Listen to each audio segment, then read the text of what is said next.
Selamat datang semua. Pada video sebelumnya, kita telah membahas keseluruhan isi dari bab 1, yaitu tentang pemahaman dasar jaringan berbasis luas atau WAN. Nah, sekarang untuk mengingatkan kembali dari materi pertama sampai sekarang, maka kita akan membuat rangkuman materinya. Yang pertama adalah tentang kompetensi dasarnya. Ada 2 kompetensi dasar yang dibahas dalam bab ini, yaitu 31. Menganalisis jaringan berbasis luas, dan 41. Membuat desain jaringan berbasis luas. Sekarang kita masuk ke rangkuman materinya. Yang pertama, jaringan WAN. Jaringan WAN adalah jaringan komunikasi data yang menghubungkan user-user di jaringan yang berada di suatu area geografis yang besar. Jaringan WAN digunakan untuk menghubungkan jaringan lokal yang satu dengan jaringan di lokasi lain, sehingga pengguna atau komputer di lokasi yang satu dapat berkomunikasi dengan pengguna dan komputer di lokasi yang lain. Selanjutnya tentang jenis-jenis koneksi dalam WAN. Jenis-jenis koneksi dalam jaringan berbasis luas atau Wide Area Network WAN adalah sebagai berikut. Paket switching. Paket switching adalah sebuah jalur komunikasi yang berdasarkan pada transmisi data dalam paket-paket yang memungkinkan data dari berbagai alat pada network untuk berbagi kanal komunikasi yang sama secara serentak. Kemudian, leased line.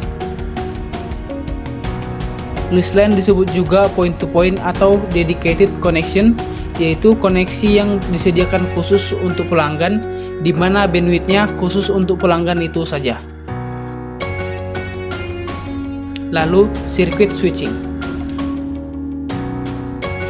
Circuit switching adalah sebuah jalur komunikasi yang digunakan dengan network dial-up seperti PPP dan ISDN yang harus melakukan setup pada koneksi terlebih dahulu sebelum melewatkan data, sama seperti melakukan panggilan telepon.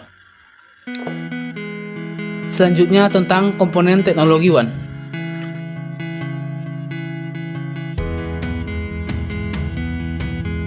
Komponen-komponen pada teknologi WAN yaitu yang pertama, switch.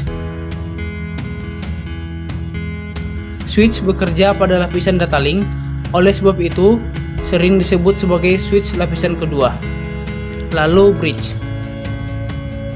Bridge adalah peralatan jaringan yang dapat membagi suatu jaringan menjadi 2 segmen.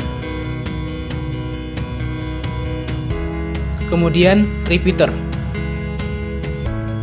Repeater adalah suatu peralatan jaringan yang berfungsi untuk memperkuat sinyal yang akan dikirim agar dapat diteruskan ke komputer lain pada jarak yang jauh.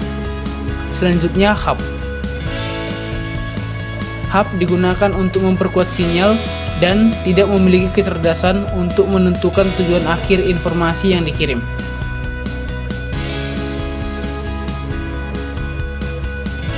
Lalu, router. Router bekerja pada lapisan network atau lapisan ketiga model OSI dan meneruskan paket data berdasarkan logika seperti IP address.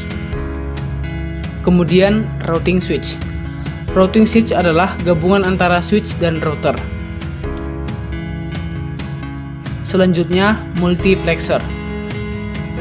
Multiplexer digunakan untuk mentransfer beberapa data secara simultan atau terus-menerus seperti video, suara, teks, dan lain-lain. Communication server.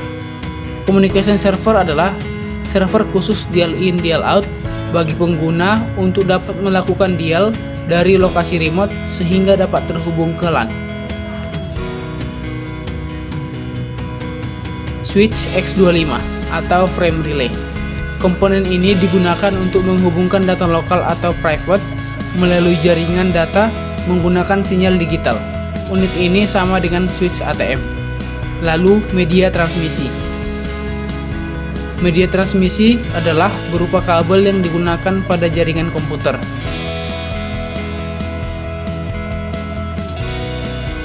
Yang terakhir adalah switch ATM. Switch ATM digunakan untuk menyediakan transfer data berkecepatan tinggi. Itulah rangkuman mengenai komponen teknologi WAN. Selanjutnya adalah enkapsulasi pada WAN. Enkapsulasi pada WAN ada dua, yaitu HDLC dan point-to-point. Yang pertama HDLC. HDLC atau The High Level Data Link Control Protocol adalah enkapsulasi default yang digunakan pada antarmuka atau interface serial sinkron dari router Cisco.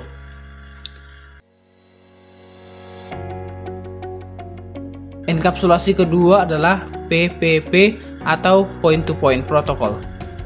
Point-to-Point Protocol adalah protokol enkapsulasi pakai jaringan yang banyak digunakan pada Wide Area Network atau WAN. Itulah rangkuman tentang enkapsulasi pada WAN. Baiklah, demikian pembahasan tentang rangkuman dari bab 1, yaitu tentang pemahaman dasar jaringan berbasis luas.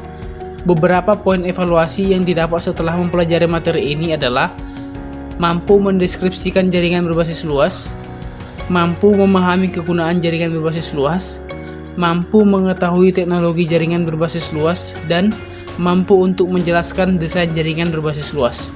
Silahkan evaluasi diri sendiri, sudah sejauh mana kalian memahami materi ini.